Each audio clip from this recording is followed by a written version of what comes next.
بسم الله الرحمن الرحيم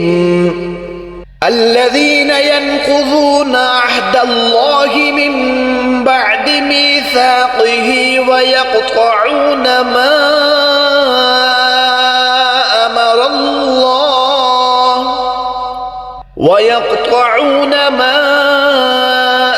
الله به أن يوصل ويفسدون في الأرض أولئك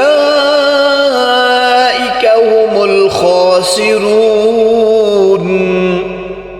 كيف تكفرون بالله وكنتم أمواتا فأحياكم ثم يميتكم ثم يحييكم ثم إليه ترجعون هو الذي خلق لكم ما في الأرض جميعا ثم استوى إلى السماء فسواهن 7 سماوات وهو بكل شيء عليم